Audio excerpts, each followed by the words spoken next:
কিছু দূর যেতেই রবিনের গায়ের গন্ধ পেয়ে জঙ্গলের এক ভয়ঙ্কর ভূত জেগে উঠল। হে হে হে হে, মনে হচ্ছে বাতাসে কেমন মানুষ মানুষ গন্ধ পাচ্ছে। যাক, আজ রাতের খাওয়াটা মনে হচ্ছে জমে যাবে। যাই, এখন বরং বট গাছের মাথায় গিয়ে বসে থাকি। মানুষের বাচ্চাটা আসলেই ওর ঘাড়ে চেপে বসবো। হে হে হে হে।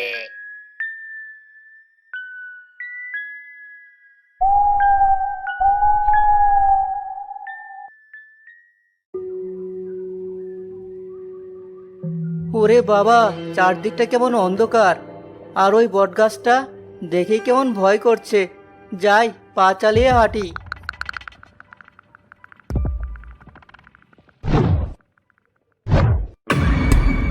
হে হে হে হে। কিরে মানুষের ছা, কি ভেবেছিস আমার সামনে এসে হাত ফসকে পালিয়ে যাবি? হ্যাঁ, হ্যাঁ, হ্যাঁ, তা তো হতে দেব না। আজ রাতেই আমি তোকে মেন ফ্রাই করে খাবো। হে হে হে হে হে। ওরে বাবা রে, এ তো ভূত। এ কে কোথায় আছো? বাঁচাও, বাঁচাও আমায়। এই ঘর জঙ্গলে এত রাতে কাঁদলে কে তোকে বাঁচাবে বাঁচা? এতই যদি ভয়, তবে এত রাতে কেন এখানে এলি? হে হে হে। এবার তো তোকে আমার পেটে যেতেই হবে। না না, তুমি আমাকে কেউ না, দয়া করে আমাকে ছেড়ে দাও। ছেড়ে দেব? হে হে হে হে। তা তো হবে না বাচ্চা। আয়, আয়, আয় আমার কাছে। ভূতটা যখনই রবিনের দিকে আরো কিছুটা এগিয়ে গেল, তখনই হঠাৎ রবিনের মাথায় একটা বুদ্ধি এলো। বেশ, তুমি যখন আমায় খেতেই চাচ্ছ, খাও। তবে আমার এই চিপচিপে শরীর, এই খেয়ে তোমার কি পেট ভরবে? তারপর তো কদিন সে না খেয়েই কাটাতে হবে। মানে? মানে আর কি, আমাকে খেলে কটা হাড় ছাড়া তো কিছুই পাবে না। তবে তুমি যদি আমায় ছেড়ে দাও, আমি তোমায় রোজ রোজ ভালো খাবার খাওয়াবো। মাছ খাওয়াবো, মাংস খাওয়াবো। রবিনের কথা শুনে ভূত হাসতে হাসতে বলল, এহ, এ এ এ। আমাকে তুই বোকা পেয়েছিস তাই না? লোভে পড়ে আমি তোকে ছেড়ে দিই আর তুই পালিয়ে যা, এই তো চাস তাই না? তাতে আমার আমও যাবে আর ছালাও যাবে। তার চেয়ে বরং তোকেই খাই। বেশ, আমায় যখন ছাড়তে চাইছো না, তখন বরং আমার সাথেই চলো। রোজ রোজ তোমায় ভালো খাবার খাওয়াবো। নইলে এই জঙ্গলে থাকলে বছরে একবার কি দুবারই তোমার কপালে খাবার জুটবে। কথাটা তো তুই মন্দ বলিসনি। এই রাস্তায় আজকাল মানুষেরা একেবারেই আসে না, তাই আমাকেও প্রায় দিনই অভুক্তই থাকতে হয়। তাই তো বলছি, তুমি বরং আমার সাথে চলো। দেখবে, রোজ রোজ নতুন নতুন খাবার পাবে। এ এ এ। বেশ, তাহলে চল যাই। কিন্তু এভাবে গেলে তো তোমায় দেখে সবাই ভয় পাবে। তাও ঠিক। বেশ, তুই চিন্তা করিস না, সেই ব্যবস্থাও আমি করছি।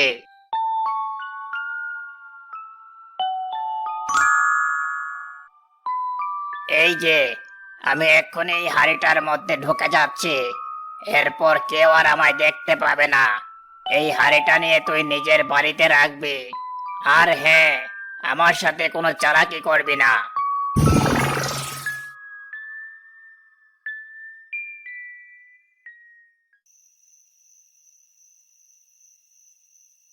মালা, ও মালা, কোথায় গেলে? তাড়াতাড়ি একবার এদিকে এসো।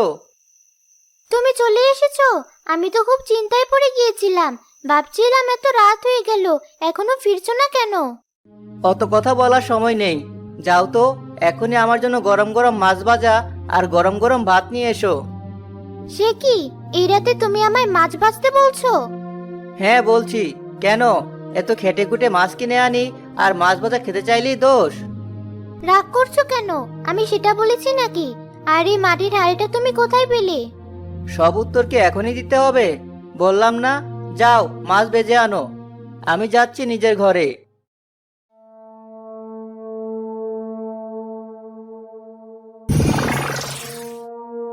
হে হে হে হে হে। কি মজা, কি মজা। আজ খাবো মাছ ভাজা। ওরে বাবা, তুমি আবার বেরিয়ে এসেছো? তো বের হব না? আমায় তো তুই ভালো ভালো খাবার খেতেই সঙ্গে নিয়ে এলি। হাড়ির ভেতরেই যদি থাকি তাহলে ভালো ভালো খাবার খাবো কি করে? হে হে হে। বেশ, তোমার যা ইচ্ছে তাই করো, কিন্তু কাউকে ভয় দেখিও না, আর দয়া করে কারো ক্ষতি করো না। বেশ, করব না। তবে ততক্ষণই করব না যতক্ষণ তুই আমায় ভালো ভালো খাবার খাওয়াবি। হে হে হে হে। আরে আরে, যাচ্ছ কোথায়? কোথায় আবার? রান্না করে। আহা, কি সুন্দর মাছের গন্ধ আসছে। নিজের মন কি আর বেঁধে রাখা যায়? তাই তো যাচ্ছি। হে হে হে হে। কি যে হলো মানুষটার, বাড়িতে এসেই রাতে কেউ মাছ ভাজা খেতে চায়?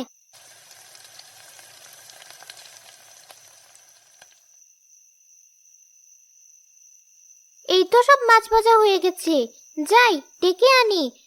শুনছো? মালা রবিনকে ডাকতে রান্নাঘর থেকে বেরিয়ে গেলেই ভুট্টা ভাজা মাছের উপর ঝাঁপিয়ে পড়ল। আহা, কতকাল পর মাছ ভাজার গন্ধ পেলাম। সেই তো মরার আগে শেষবার মায়ের হাতে মাছ ভাজা খেয়েছিলাম। এরপর থেকে তো ওই জঙ্গলেই থাকি আর মানুষের হাড় চিবোই। আজ কতদিন পর মাছের কাঁটা চিবাবো। হে হে হে হে হে।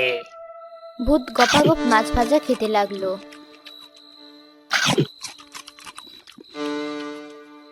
বাহ, এ তো মাছ ভাজা নয়, যেন অমৃত। যাই, এবার ঘরে হাড়ের ভিতরে ঢোকে একটু ঘুম দেই, না হলে তো সকাল হবে না আর আমার ভালো মন্দ খাওয়া হবে না। হে হে হে হে। ভূত হাসতে হাসতে আবারও নিজের হাড়িতে ফিরে গেল। কিছুক্ষণ পর মালা আর রবিন রান্নাঘরে আসলো। আরে, আমার মাছ ভাজা সব গেল কোথায়? আমি তো এক্ষুনি এখানে রেখে গেলাম।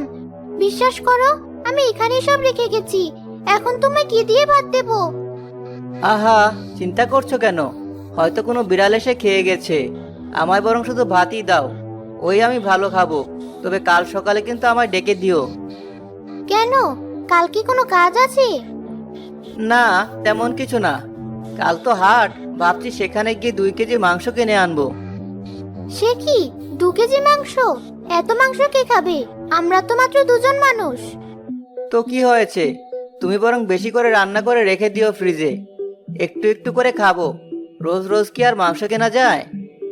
কিন্তু মাংসের যা দাম। ধুর, দাম বলে কি খাবো না নাকি? তুমিও তো চিন্তা করো না। দাও, ভাত দাও। রবিন আর মালা খাওয়া দাওয়া শেষ করে ঘুমিয়ে পড়ল।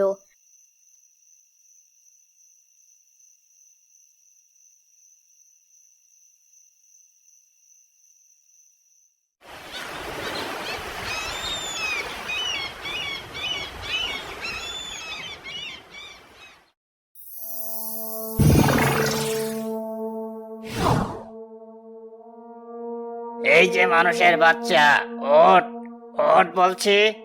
এত বেলা হয়ে গেল, খিদেতে আমার পেটটা চোচো করছে, আর তুই পরে পরে ঘুমোচ্ছিস। ওঠ ওঠ বলছি।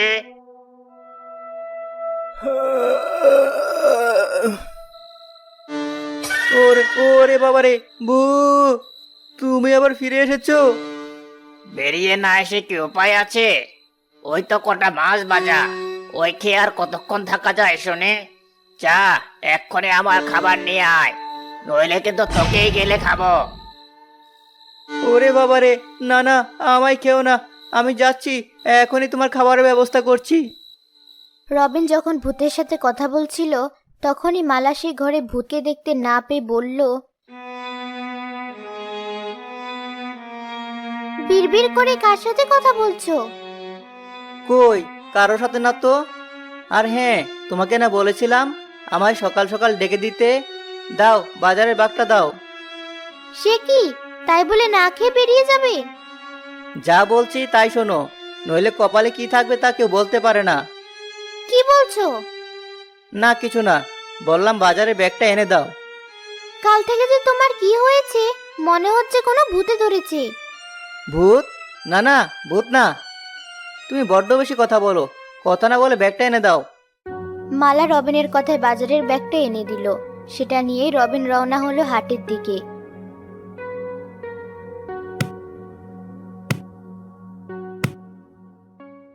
কিছুক্ষণ পর মাংস নিয়ে বাড়ি ফিরল সে। কই, কোথায় গেলে? আরে তুমি চলে এসেছো? হ্যাঁ, এই নাও, তাড়াতাড়ি মাংসটা রান্না করে ফেলো তো। আর নাও, এতে কিছু মিষ্টি আছে। এত কিছু কিনতে গেলে কেন? এমনিতেই আমাদের অভাবের সংসার। কাল থেকে তুমি যা খরচ শুরু করেছো, মনে হচ্ছে কয়েকদিন পর আমাদেরকে পথে বসতে হবে। কথা না বলে মিষ্টির হাঁড়িটা আমাদের ঘরে রেখে এসো, আর তাড়াতাড়ি মাংসটা রান্না করে ফেলো। রবিনের কথায় মালা মিষ্টির হাঁড়িটা তাদের ঘরে রেখেই রান্নাঘরে চলে গেল।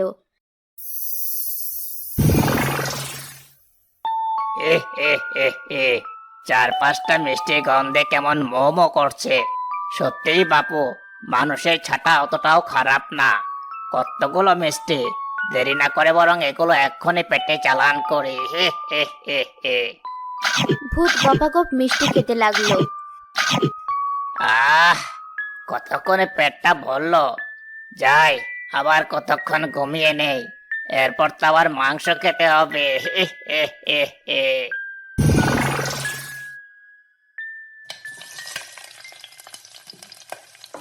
আশ্চর্য, কি এমন হলো মানুষটার? যে মানুষ বছরে একবার মাংস কিনে খায় না, সে কিনা একদিনে 2 কেজি মাংস কিনে আনলো। ব্যাপারটা তো সুবিধার মনে হচ্ছে না। কি হলো, এখনো তোমার রান্না হয়নি? এই তো হয়ে এসেছে। সত্যি করে বলো তো তোমার কি হয়েছে? কই, কিছু হয়নি তো। না, নিশ্চয়ই কিছু হয়েছে, আমাকে বলো। মালার বারবার প্রশ্ন করায় অবশেষে রবিন কাঁদতে শুরু করলো। এ কি, তুমি কাঁদছো কেন? কি হয়েছে? রবিন এক এক করে তাকে সব খুলে বলল। কি, ভূত? হ্যাঁ, ভূত। ওকে বোকা বানিয়ে ভেবেছিলাম কোনো রকমে বেঁচে ফিরবো, কিন্তু এখন ওই উল্টো আমার ঘাড়ে চেপে বসেছে। না পারছি নামাতে, না পারছি সহ্য করতে। চিন্তা করো না, আমি এক সাধু বাবাকে চিনি। উনি নিশ্চয়ই এই সমস্যার কোনো সমাধান দিতে পারবেন। কিন্তু ভূতটা যদি জেনে যায়? কিচ্ছু জানতে পারবে না। ও যখন খেতে এসেছে, ওকে খাইয়েই মারতে হবে। আমার রান্নাটা তো প্রায় শেষ। তুমি থাকো, আমি এক্ষুনি যাচ্ছি সাধু বাবার কাছে।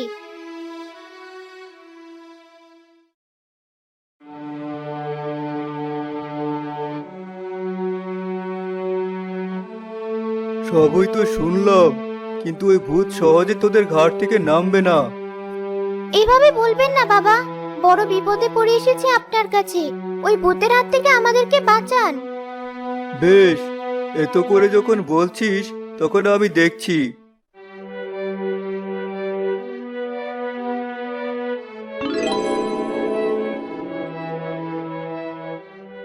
এই নে, এই মাছটা ভেজে ওই ভূতকে খাওয়াতে পারলেই তোদের মনস্কামনা পূর্ণ হবে, আর ওই ভূত চিরতরে ওখানেই নিঃশেষ হয়ে যাবে। ধন্যবাদ বাবা, আপনি যা বলেছেন আমি তাই করব।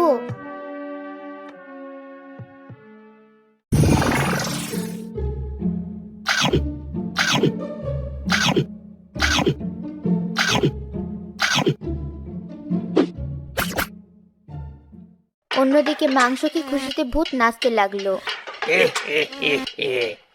মাংস খেতে